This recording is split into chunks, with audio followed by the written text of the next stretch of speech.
All right. Hi, everybody. I'm Wendy with San Diego County Gun Owners, and I'm here today with Desi, who is also from San Diego County Gun Owners. Hi. Um, we did a really cool interview about 2 months ago on Gun Owners Radio with Jeff Johnsgaard. And as you all know, radio is very limited on time. We have very tight restrictions on how long each segment is. And there was just so much really good information that we wanted to invite Jeff back and get some more info out of him. So welcome, Jeff. Thanks for joining us again. Thank you, Wendy, Desiree. Pleasure to be here. Awesome. So Jeff, why don't you tell us again what your background is and how you got into teaching and all that fun stuff. Okay, well, I guess the brief version is simply that I'm a Canadian police officer, so I'm in my 18th year. And just due to those restrictions, I'll just leave it at that for the name. And I'm coming to you from Canada at this very moment. Awesome. So you trained or stalked the founder of Center Access Relock, right? Is that correct? Yeah, I guess that that word is quite loaded, stalked, but I know you stole it because I say that. I stole it from another mentor of mine named Ken Murray. He says he just collects super interesting people and stalks them until they become his friends. And I know that's what you're cueing on there. So yeah, one of those people was a unique individual named Paul Castle, who I did run across some years ago. And he had this compressed shooting system, and it worked really well for, inside of a vehicle and some other things. And he was a unique snowflake. He was a unique individual, to say the least. And met him at an interesting time in my life. And given that he was one of the people I guess I was learning from. So he certainly was good at passing a message, although you kind of loved him or hated him. It was one side of that coin, which you were rubbing. And anyway, so that compressed shooting system, I guess originally invented by three people, he being the main driver of it. And I wrote an article on it for ILFE, for the law enforcement magazine, Firearms Instructor magazine, which is on Natural Tactile on my website. So just go read it for free if you're interested in those origins. And then since his passing early due to cancer, unfortunately, I kind of became the fella to spearhead that system. But it really evolved quite a bit. And so although there's still a way of compressed shooting and that, which is a very cool and interesting technique that works very well for those certain circumstances in a vehicle, or if someone's trying to get your gun or something like that, I still use extended arms, Weaver isosceles kind of concepts, and this fits in with that, another tool for that situation. And then we can certainly talk more about other people and mentors and standing on the shoulders of giants. But just like everyone else kind of says, I collected a bunch of really interesting things and bring them together. But it's not about me. It's about, what those things can be. So. Great. So you've taken all of those really great concepts and kind of turned it a little bit into your own strategy, which we call 360 CQD. So can you describe that a little bit? Yeah, certainly. So it's not about having to have something named, and I certainly didn't want to call it the Jeff thing, because it's not about me at all. But at the same time, being a Canadian and my craft being, helping educate people with process and content to, repeatedly thrive in deadly force, or at least repeatedly thrive in high stress environments, whether that be the boardroom or the whatever. But especially when it comes to firearms and defensive tactics, those buzz terms. And so 360-degree CQD is slightly more intuitive, right? Because as we said before, words have meaning. So when you heard something like Paul Castle called it the CAR system, center access relock system, of which one small portion of 360 is that, what the heck does CAR even mean, center access relock, and that type of thing. And I believe we had those discussions already. I'm a big fan of making things very easy to learn. And one of my, I wouldn't call it a superpower, but one of the things that I do really well is I help pass information. I get you to learn much faster by making things easier. So for example, we had that talk about a speed reload or an emergency reload. I mean, you're adding to the cognitive load of the person by simply calling it that instead of calling it something more intuitive, a lockback reload or an empty reload or a retention reload. What do you do with that magazine? Well, you keep it, you retain it, for example. So that's just one of the things that we can certainly get into in this, is that the context and the learning process. That's one of the things that I do really well, or that I'm trying to do better all the time, right? Full-time student, part-time instructor. And so, 360-degree CQD is made up of several parts. One of them is the original car system, because there's that compressed niche system. Firearms training is a piece of that. Mindset, of course, is a very key thing, not just a buzz term that I throw out there.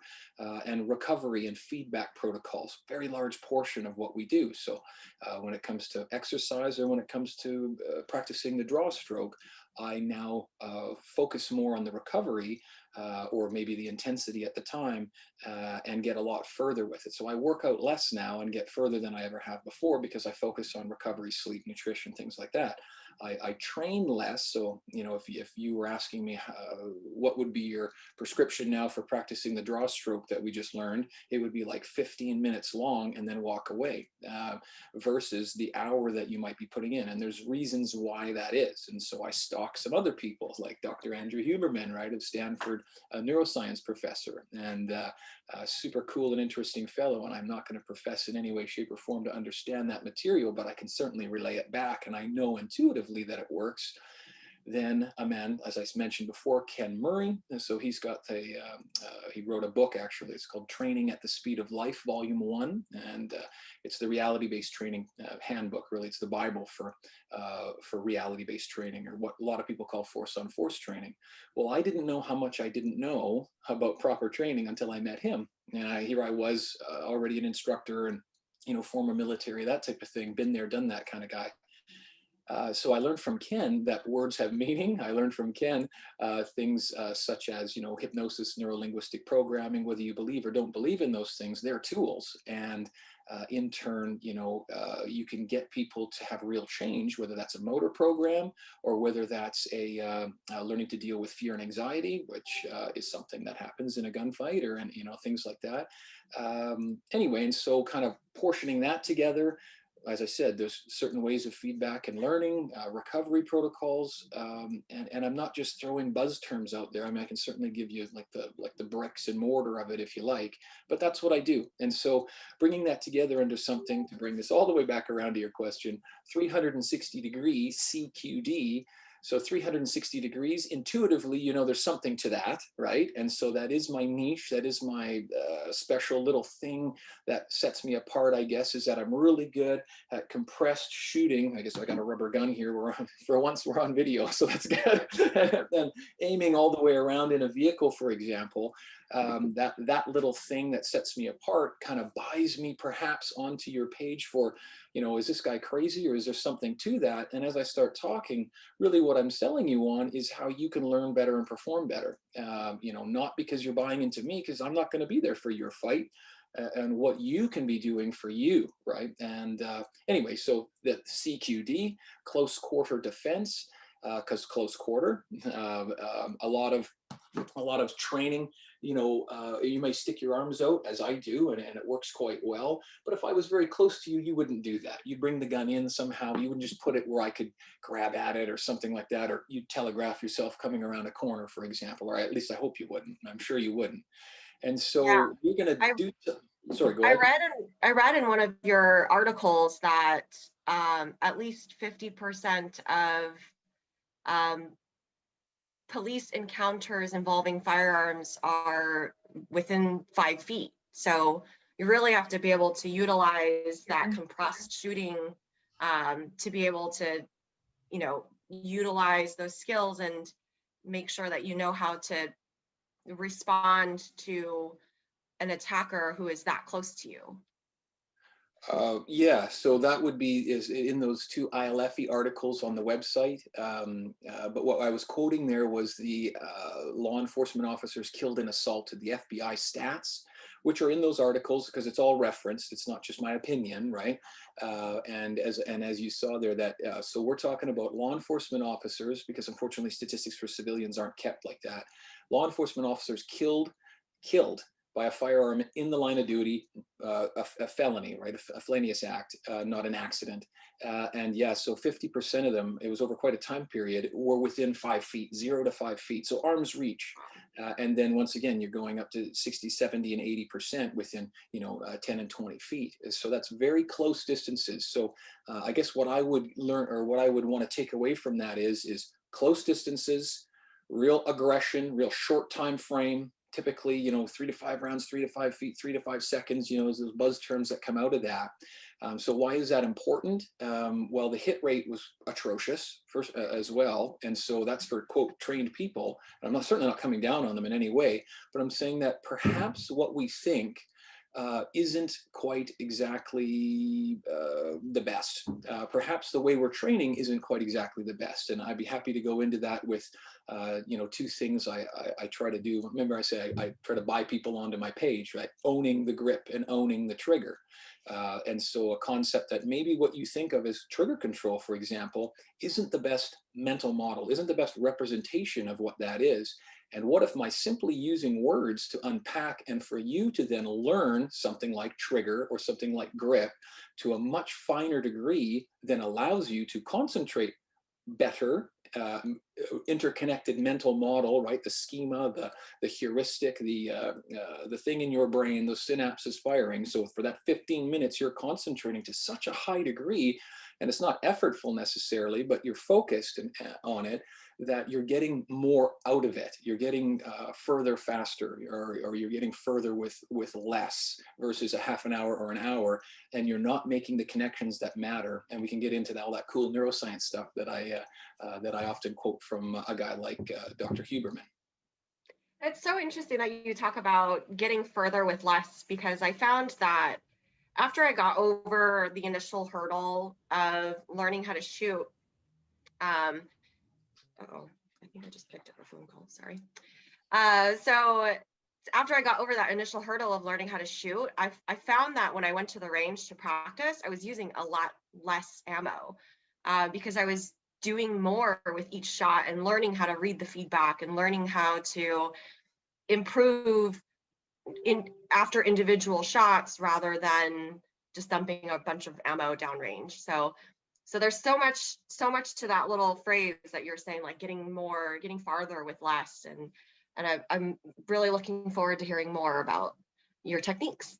Oh, well, yeah, I mean, you've got me excited now. So that's why I never prepare for these things, is because I'm just feeding off of you. We're having a great conversation, a high quality of conversation, in fact. And so if I may, what you just said there is one of the things that I'm trying to foster. So, instructors are often very well-intentioned, but they often have very well-intentioned failures as well, training failures, because I'm an instructor, firearms instructor at that. And just because I have that firearms instructor on my shirt, even because my agency gave it to me or something like that, that doesn't necessarily mean I'm a good instructor, right? And so I'm standing there giving you feedback, for example, slow squeeze, less, or whatever it is, after every shot, but I'm doing you a massive disservice because I'm not going to be there for your fight. I'm not going to be there, and I need to instill in you the feedback loop. And so, scientifically speaking, it's simply called delayed feedback or tapering feedback. These are processes of adult learning, right? Or of learning, period. It's just as children, we learn so much easier because of neuroplasticity as a child. So by tapering my feedback with you, by creating in you, having it a goal is to have your own feedback mechanism for as you're shooting, then that's the point. And now what if we were to even take that a step further? What if on every shot, it wasn't just the post, it wasn't just the hole that we walked up and saw or something like that? What if you were able to build out in your own mind that a trigger press was more than just one thing, trigger press? What if it was like 5 things or 8 things? Or what if you knew exactly what it was and exactly what it wasn't? If you were able to do that, then while it's happening, you might be able to correct it because you'll now know the difference between a good and a bad one, even at the time it's happening. I'm not saying that's going to necessarily happen in a gunfight, but if you want to build in automaticity, right, the fancy words for saying unconscious competence and all those buzzwords, then, like I did it without thinking about it, then, that's what we're trying to do. Yeah, back over to you. But yeah, exactly, feedback. It's interesting because I will say that I have actually worked with a few instructors, because I like to practice, I like to learn. So that way, if something were to ever happen, it's muscle memory kicks in, right? Like you know what to do. And I will say that one of the best things that I've learned from all the instructions that I've got is how to correct my own mistakes. So just like you're saying, Jeff, being able to not just have the instructor tell me, hey, this is what you did wrong, for them to ask me, well, what do you think went wrong? Why was your shot high? Why was your shot low? Like, do you know what you did wrong? And it's that muscle memory and that kind of mechanisms that come into play where it's like, oh, because I shot high, this is what I did. So it's not them always telling you, it's you have to kind of start learning. So then you know how to correct yourself and it kind of goes down the line, right? And I think that's great. Absolutely. So, I mean, we've heard it from call your shots or something, right? That maybe I know that one went high, low, whatever, that kind of idea. But to me, that's the very entry level conversation. What I really care about and what we should, and I hate that word should, but what really matters is thinking your way through a critical incident. And so I'll say that, I would gladly take away your best tool, jab, cross, hook, uppercut, or something like that, whatever you're best at, I'd gladly take that away forever in order to give you the ability to think your way through a critical incident. And so when we're talking about what really matters, I mean, first of all, you're totally right, is that, I knew that shot did or didn't go in whatever direction. Excellent. You're having that awareness. But now, you're shooting at a moving target. Maybe you're even moving. And so now there's a whole lot more coming into that. So what if I were to tell you, shooting at a moving target, we aim at the past, we shoot at the present, and we hit the future, right? What do you think about that?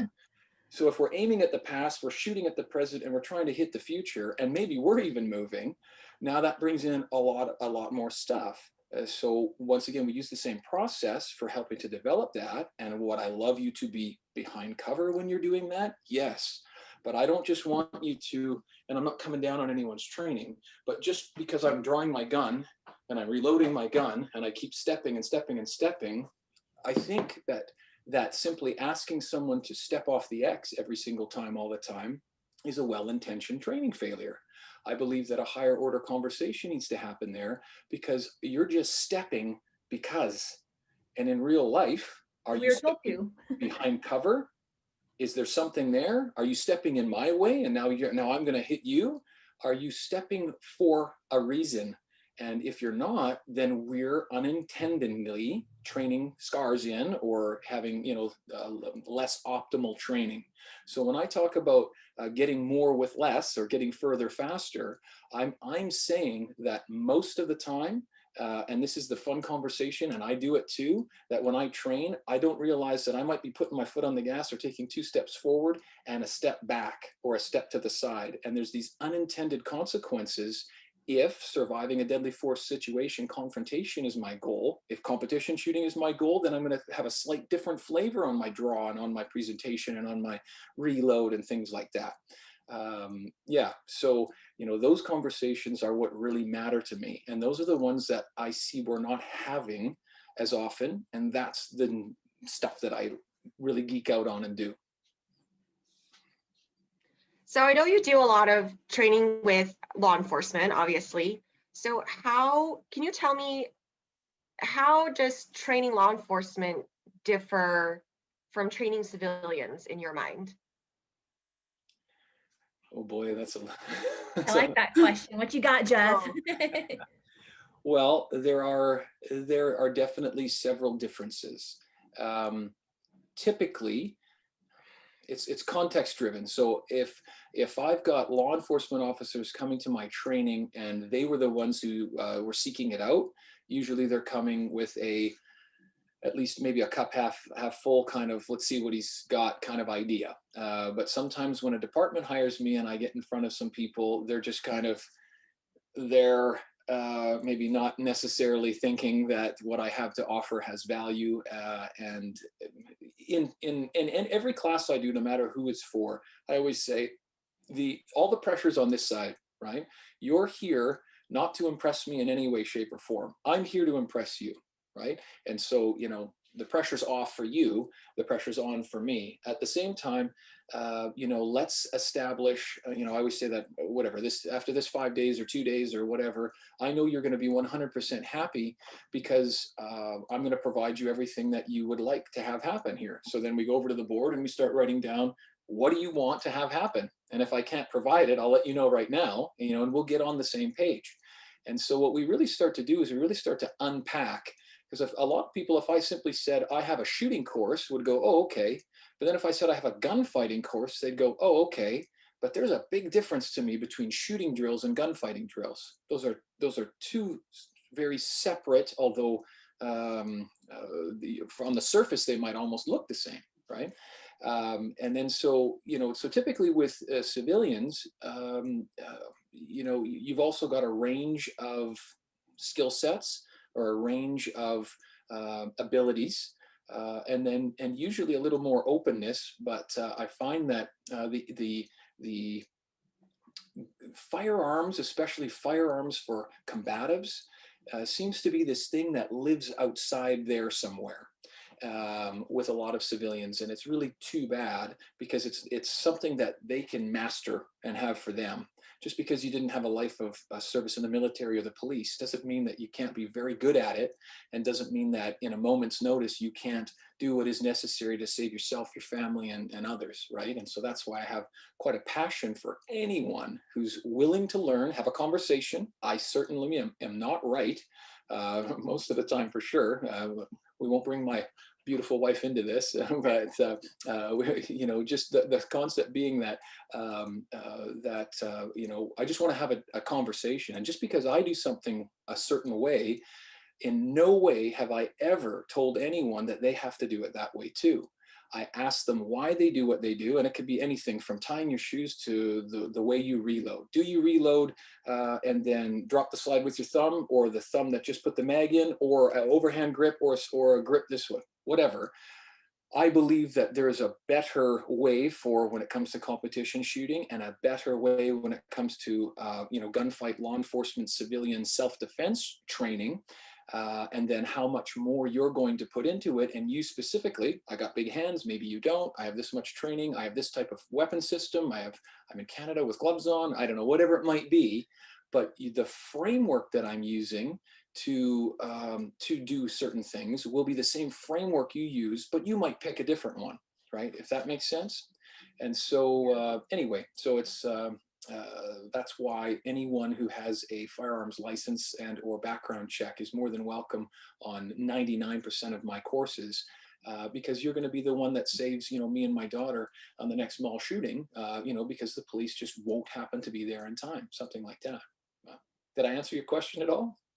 Yeah, I think that makes a good segue. So you mentioned it's hard for civilians to kind of picture a close quarters like combat situation because it just seems very, you know, abstract in their minds.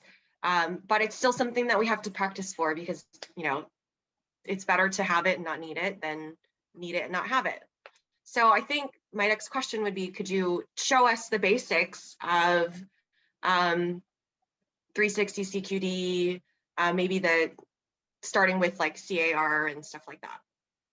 Absolutely. I have my rubber gun with me as well. Oh, Desi, good. did you bring Okay, yours? I've got one as well. I do not. I'll be using my finger gun.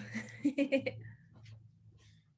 of course, I just left because I realized that so before I would show any kind of technique, once again, we're going to get on the same page, right? So if this was a course, you know, I'm going to provide you everything that you wanted to have happen. You're going to be 100% happy because we're going to figure out ahead of time what that is. You know, and so every single thing starts with mindset. And so I believe it was Colonel Grossman, so the On Combat, On Killing author, right? Retired Colonel Grossman. So he was talking about interpersonal human aggression is the last human phobia. So that up in someone's face or someone up in your face, or that's someone who's trying to harm you or shoot at you or punch you or whatever it is, or denying your humanity so much, you know, it's a very hard thing to deal with. And I'm certainly not saying that I'm a professional at dealing with it, although I'm a professional at dealing with it. And you know, that's what I teach as well, is to recover from it so I can do it again, you know. And so violence, in my opinion, is a toxic, corrosive, sticky, black, horrible thing that changes you to the cell in your tailbone forever. And you know, it's a horrible, corrosive environment that we're not meant to be in, although we have to be in it. Whether it was, you know, saber-toothed tiger back in the day, or something like that. You know, there are certain things we must understand in order to do that. And so I like to talk about reframing, or, you know, there's that idea of putting a new frame around whatever picture you're looking at, right? And so I'll say, you know, I'm a pacifist, which is true. I'm not lying. You know, I've been training for many, many years in violence, right? So in the martial arts, in firearms, in use of force, you know, those types of ideas, although I am a pacifist. And the reason is that I am choosing to be a pacifist instead of condemning myself to being one. And so I don't want to enact violence against people, but if something happened and I walked in and there was my poor child, you know, and someone doing something to them, I have the ability to choose not to be. I have the ability to then actually do something that means something, instead of just putting myself in harm's way in a futile effort. You know, I'm quite good at those things. And so I would just kind of offer anyone, civilian, law enforcement, military, whatever that being, is to start to frame, you know, how it is that you're going to go about thinking about that corrosive, gross, interpersonal human aggression thing. And so one book that I always ask people to read would be this one, Deep Survival, by a fellow named Gonzalez. I think it's just a really great book. Who lives, who dies, and why. I don't think there's any military or police stories in there. It's just about quote unquote people. But, you know, why did a plane crash and all the adults died and a 17-year-old girl walked out of the jungle alive? You know, what was going on with that? And there's some really cool stuff in there. I think we had a conversation about it before. There are 3 types of people that will typically get people killed. Did we talk about that before? No, we haven't. Right. So the unlucky, the inexperienced, and the highly experienced. Right. Those are the three kinds of people. So I simply offer to you the idea, and I think it came from Gonzalez, the river rafting guide, right? So the whitewater rafting guide. Been on this river for 10 years. All right, jump in the boat, let's go. Well, that highly experienced person knows that river is different every single day. In fact, could change throughout the day. And they got to go look at it and see what it's like, not just think they know, and then all of a sudden get someone killed, right? Add any high risk endeavor into that. Law enforcement training, parachuting, something like that. So Gonzalez, I think it was Gonzalez that said, in any high risk endeavor, there will be deaths. And I didn't like that, because training cops is a high risk endeavor. And so Ken Murray, was that other book I mentioned, Training at the Speed of Life, Volume 1. I don't know if that's even blurry or not, sorry about that. And he's got a workbook and stuff, because he's got a great course of which I help him teach. So I'm really happy about that as well. So he was saying that, you know, I don't like that, because teaching police officers, I can't remember what the number is off the top of my head, but, you know, it's like 4 or 6 a year cops die in training, in scenario training every year. We're killing cops. And that's horrible. Why is that even happening? And so, you know, in any high risk endeavor, there will be deaths, but it doesn't have to happen in my training. So what's the caveat there?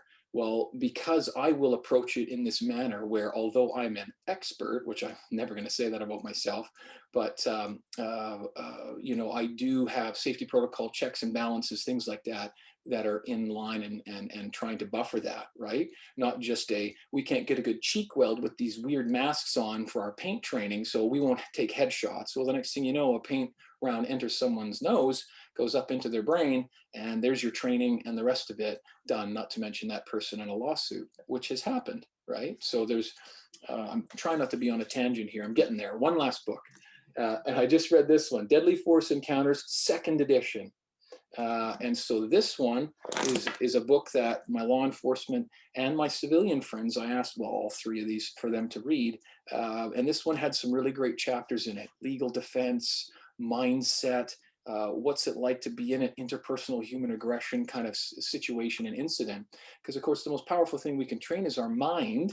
And if you're going to go to someone's training because they were, you know, a been there, done that, you know, tier 1 special forces person, that's great. But you have to come away from that with knowledge, skills, and ability for you, because that person won't be there for your fight either. And maybe the context isn't even as relevant because you're carrying a 7-shot whatever concealed with your kids, and they're carrying, you know, an M4 and a whatever kind of on a team. Or the point being is that we really have to break down and understand that just because that person does that technique and tactic might not be good for me. What reload, back to that, is best for you and why? For the amount of training you have, for the type of physique and physiology that you have. And if you can't answer those questions, or you're not asking those questions, which most of the time we're not, then I believe you're missing the boat because you're at the wrong dock. Right, you're going for that cool thing out there and hoping that it's gonna give you that feeling of confidence and competence. But when push comes to shove, are you actually going to be able to think your way through a critical incident? Are you going to poke them in the eye and get back to where it's safe to deploy your weapon system in a proper manner, focus on your breathing, and call for support? You know, something like that. Way more than how quickly you can do a El Presidente, right? If that makes sense. So now I've pontificated yet again, and I haven't answered your question, but We're getting there. You want to just re-ask it? I thought that was a good setting of the framework for answering the question with the technique. So that's the process stuff that I'm talking about, and I can certainly get to the content. I'll let you say something while I drink. Well, the thing I'm going to say is actually a question for you. Is one of those books, does that include the 7 survivals that we discussed in one of our last conversations? Yeah, so the framework around which that I'm hoping people start evaluating training and their incidents and gunfighting, or, you know, all those things. Ken Murray's Training at the Speed of Life book, I believe it's in that book, but it's for sure on his website, and that's just rbta.net, Reality Based Training Association, rbta.net. Just type in 7 survivals into Google. And the idea with the 7 survivals is, once again, you have to survive every incident that you're ever in 7 different ways. So physical, mental, emotional, spiritual, financial, legal, ethical, right? If you don't survive it in all 7 of those, you don't survive. So just because I made it through, but now I'm a divorcee alcoholic, that's not surviving. Or just because I made it through, but I'm fired or I'm in jail, that's not surviving either. And so it's just a framework that is the center cog. From that, we expand out. This is actually the first lesson I would ever do. It was that mind, muzzle, finger concepts, you know, how do you hold a firearm? I think we had those discussions already. If not, we can have them. I apologize to do a lot of these things, you know, blur together because I'm just looking at myself on the screen. and you know, so how do you hold a gun? You know, Desiree, I know we just met today, so I'll say that. So Desiree, if I were to ask you, how do you hold a gun? What would you say? I hold it like this. Okay, and so And I would go like this. Absolutely. And so I would like to offer with purpose. Mhm. I hold a gun with purpose. And so quite often you'll see someone doing even a movement. So one of the first things we do is we walk out on a firearms class, and we just have a shoot. You know, 3 rounds from the holster, 2 rounds, whatever it is. And all I'm doing is I'm just watching you, safety, that type of idea. But how are you working with the tool itself. How do you hold it? Do you hold it with purpose? And if you're holding it with purpose, that would be in a quote, final firing grip. And what does that mean? And so we just start to shape more about, we start to shape or bring attention to, is what I should say, is that how many times have you gotten your gun out of the safe in Canada, at least, or have you had an administrative function with a gun when you were holding it in a manner that wasn't with a final firing grip, when you were holding it in a way that actually was putting repetitions into your subconscious of a not optimal way of even holding onto the thing, you're once again going forward but going backward. And so by simply bringing your attention to these times when, I don't have a magazine, but you can imagine even just, I have a very specific way as to how to hold a magazine and how to think about it. And it's not just with your finger towards the bullet tip. In fact, that's the most commonly misunderstood thing there is, although I do that, but for a different reason. It's actually into the base of your hand. And why? So just driving that so that everything is for a reason, which you understand and reinforce constantly. Therefore, I'm getting more good repetitions and less negative repetitions, which you didn't even know you were doing. Is that yeah. No, 100% makes sense. Yeah, you purposely you're holding your gun is what you're looking at.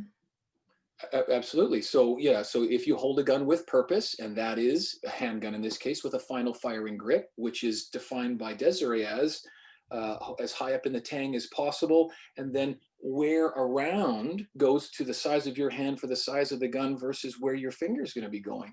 And then if I were to say there's this process called owning the trigger, imagine if I could just take an hour with you, well, less than that, I suppose, and you could come away with a deeper, richer understanding of your trigger press. I mean, wouldn't that be worth it? We do that in the class. I'd be happy to do it with you right now. It's not like some hidden thing. I offer it to everyone. But the point being is that you come away with a richer, deeper knowledge and understanding versus that guy's really good at shooting and I'm going to go train from him and hope that is what I'm going to perform as. Does that make sense? 100%. You know, it's been there, done that, and let me tell you that you know, I'm a policeman, but I wasn't a special forces guy. And if I was a special forces guy, I wasn't the guy on that raid or that thing. Everyone can have doubt. Everyone can have anxiety, can have fear, and what do we do with that, and how do we go forward properly? And those are the specific things that I geek out on. That's cool. Okay, Wendy, so are we going to start pointing guns around, or what are we going to do here? Okay. Says he's got finger guns, but I have a finger. I'm sorry, I don't have a toy gun around my house. I have Nerf guns, but not a toy rubber gun like you guys. So. All right. So typically a weaver or an isosceles, right, kind of understanding as a grip, right, or as a stance, right?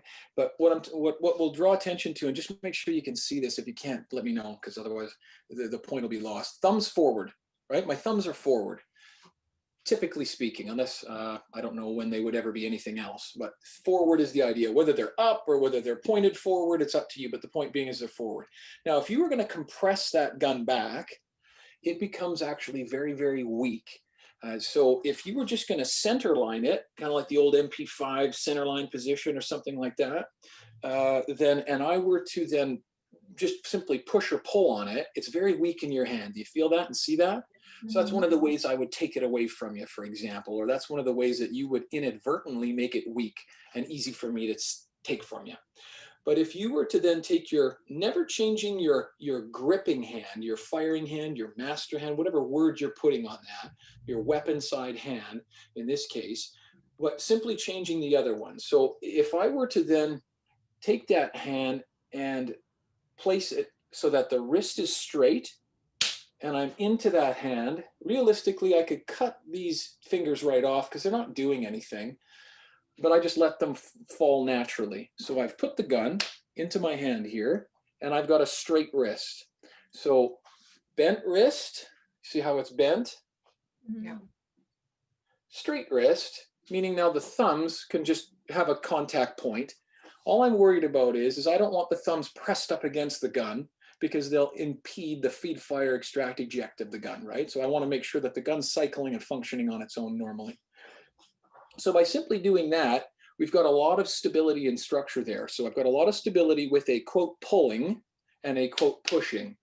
And what I would do if you were here right now is I'd say, hey, feel my traps or feel my lats for a second. That what I'm doing is I'm engaging them, but and I'm not just squeezing the crap out of this gun or anything like that. The quote isometric tension, which is my muscles are actively working but not getting shorter or longer, right? Isometric tension is happening, but only on shot discharge. So if I was punching something, at the moment that I got to it is when the rest of my body down to, torquing and being strong all the way into the ground would happen. It would be actually quite relaxed until that moment, if that makes sense. So I'm quite relaxed until I go to shoot. And then when I go to shoot, I think about taking these two fingers, not the pinky, and simply pressing them into the strength and stability of that palm. And then that allows me, because I'm not over gripping with that pinky, it allows me to work my trigger finger very easily. But I was gripping the crap out of it with my pinky. Notice how it puts so much tension into your trigger finger as well.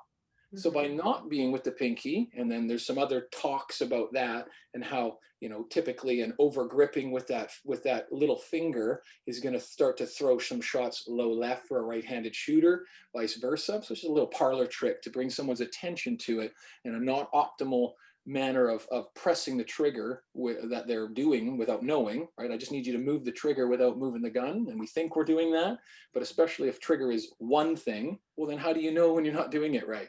If your trigger became 5 or 6 things that you could be aware of, but then we're just simply enacting without consciously thinking of it, you would have that ingrained, right? So here we are. So straight wrist on the supporting hand, that's it. And then if you wanted to, you could aim. So gun in the right hand with your left eye. If I were then in the driver's seat, reaching all the way back and around, you can see I'm still squared forward. Maybe you can't, but I am.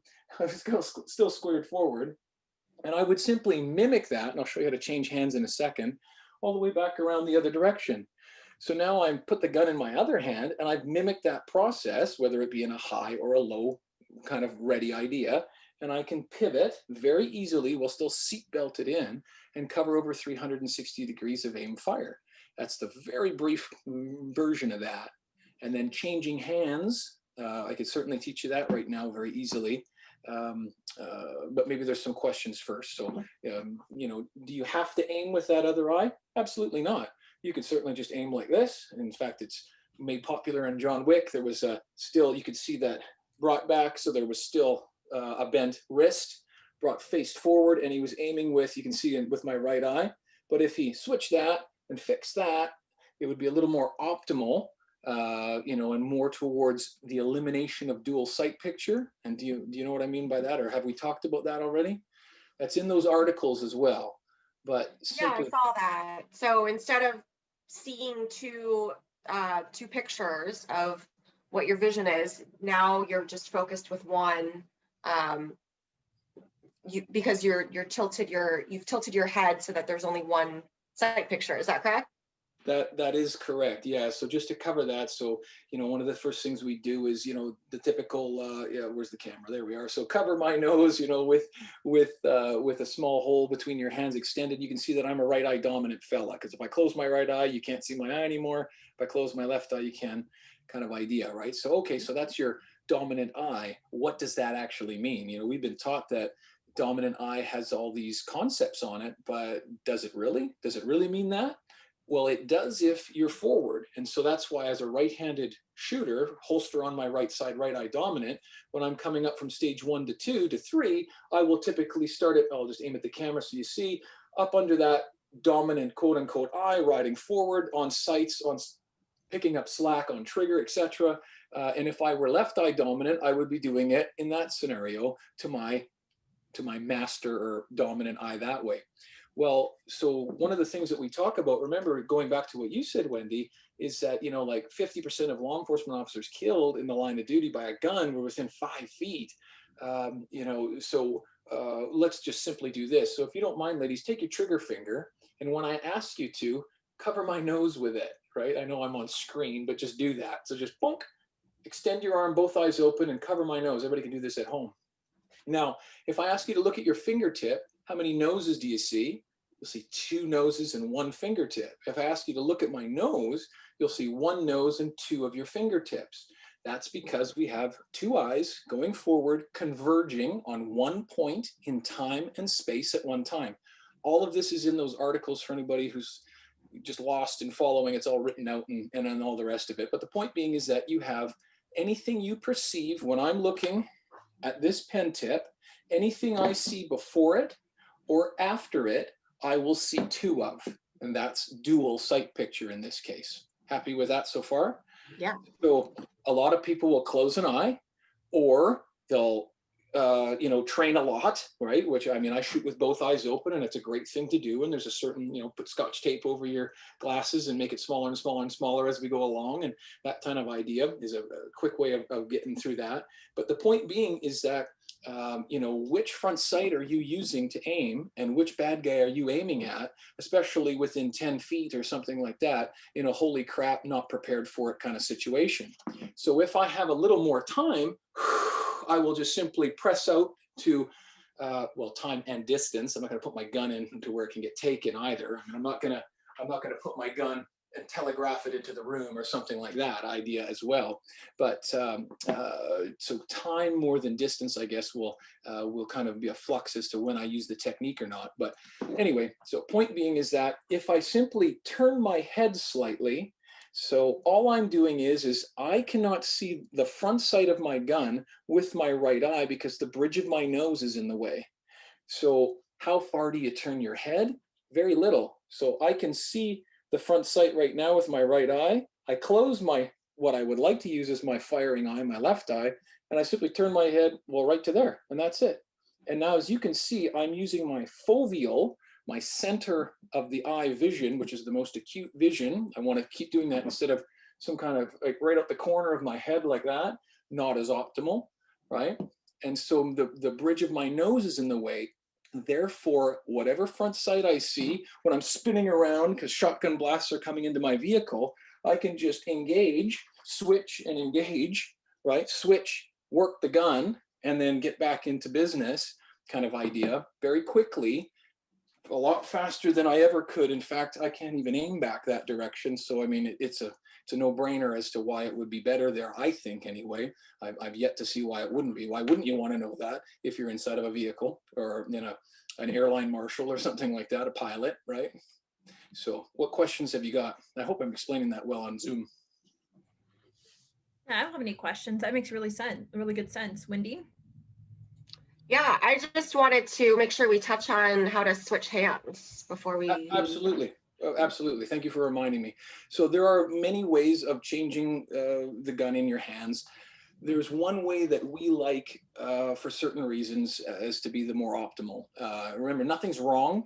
We're just kind of looking at it as being more optimal or less optimal.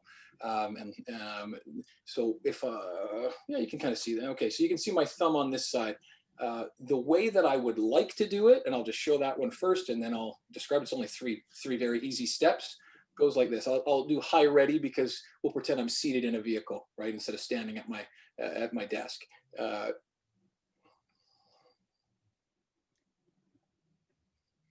That's it.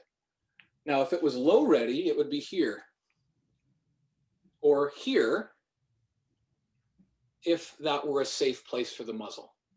And so simply put, all I'm doing is I'm letting the gun, the way that we normally teach it is from a position that most people already know already. So if my arms are extended in Weaver or isosceles, here's the deal. The first thing I would like you to do is bend your elbows in. If you bend your elbows in and you're not at full extension, changing hands, right? I mean, quite obviously, you've got more room to play with here. It's safer for you, right? Happy with that?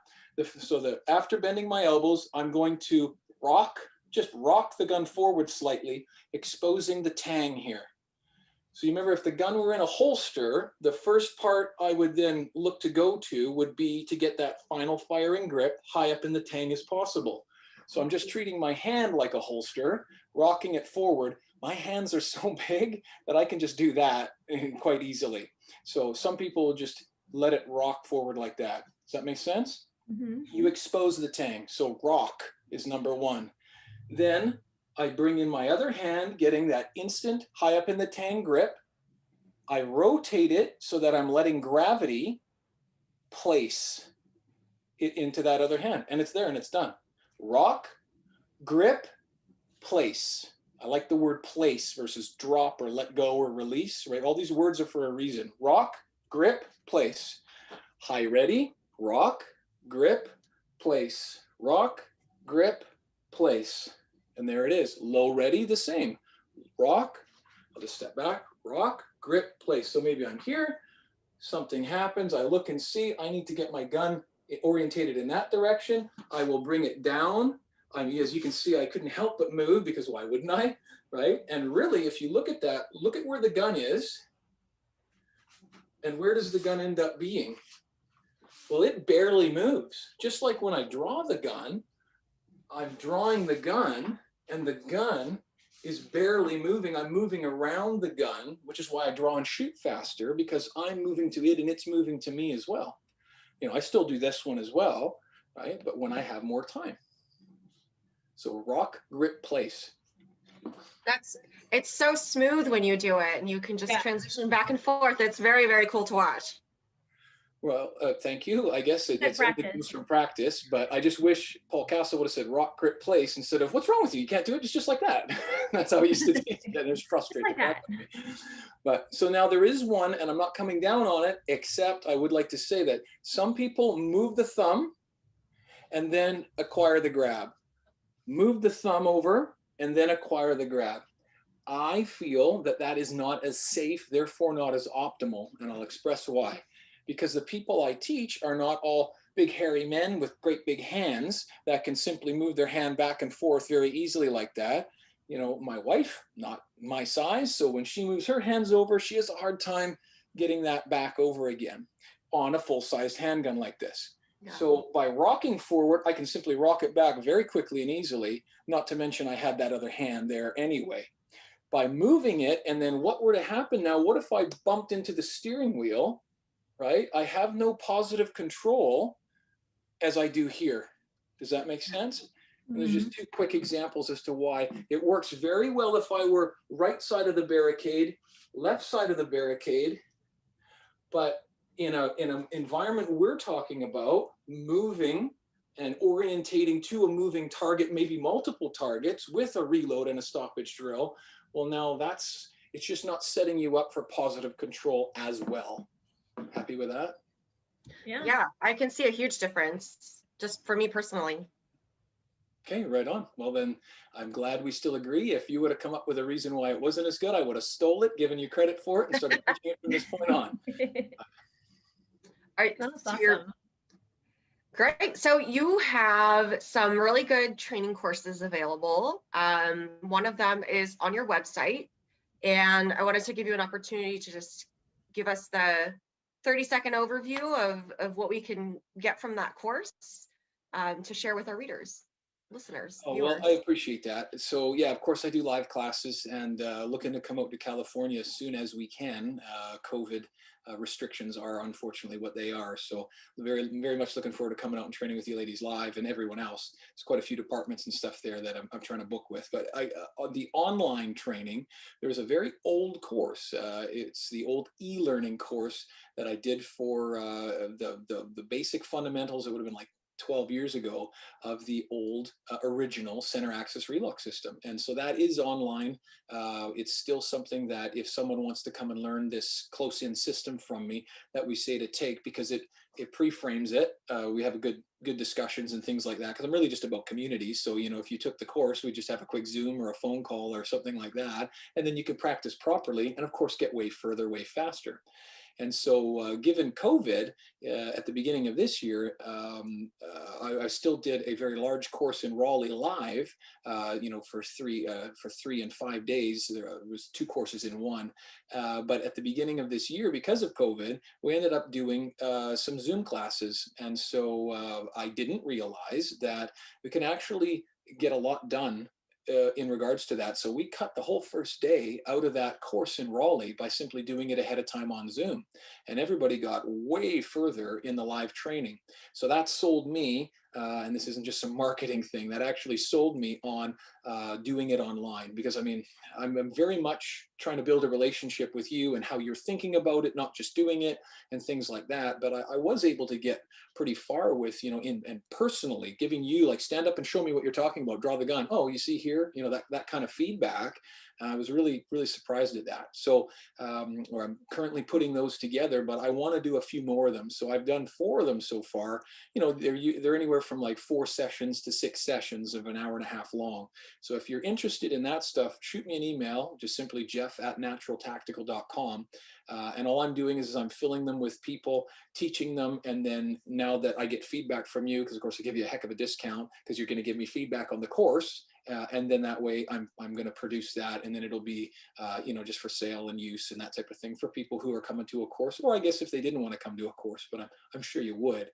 So then those courses are based around either I want to learn this compressed shooting thing, or I just want to, and I call it from the ground up. It's like how I would have wanted to think about and draw and holster and mag change and just all those things from the ground up. If I could go back in time and not have to redo and redo and redo all the training I've had.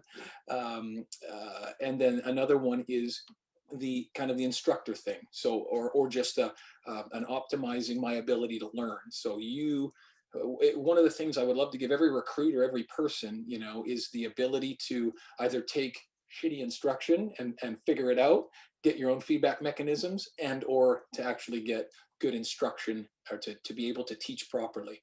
And that's what's made my marriage happier, and I'm a better interviewer, with bad guys and just all kinds of stuff, because it's all the same, right? Yeah. Cool. And then, so lots of learning opportunities available on your website, and we're hoping sometime in 2021 that you'll be joining us here in San Diego and Southern California for lots of other live fire training opportunities, right? Oh, absolutely. Absolutely. And in all honesty, I'm not sure, hopefully that the listeners, if there's, I'm not sure all 6 of them or whatever, only because not you, I mean me, if there's 6 people who are still listening after I've been gabbing away. But I mean, I would be very happy in coming back on and answering questions, or specifically teaching a thing or whatever, doing that owning your draw or something like that. I geek out on that stuff, and it's just building community and people. So, if that were the case, we'd love to do that. And I know that, we had Melissa and yourself, Wendy, we talked about even just being involved in some of those sessions, like on Zoom, teaching prior to my coming out. So we'll definitely do that as well. Well, thank you so much for being so generous with your time and your knowledge and building that community. It's so important for us to share all this knowledge and improve the entire Second Amendment organization, industry, and the whole, worldwide community. Self-defense is more important than ever, and I love all of your content and your processes. So thank you so much. Thank you. The time blew by for me. So if we're done, we're done. I look forward to it again. And it was a pleasure meeting you and talking to you again, Wendy. Awesome. Well, thank you so much. Thank you. Thanks for watching our Magnum show, where we dig into gun owners topics a little more in depth. You can watch us live every Sunday from 4 to 6 p.m. California time, right here on our YouTube channel, or if you're in the San Diego area, you can listen to us on 1170 a.m. We're also available on your favorite podcast platform for free. Don't forget to like and subscribe so that you can help restore and protect the Second Amendment, not just in California, but across the country.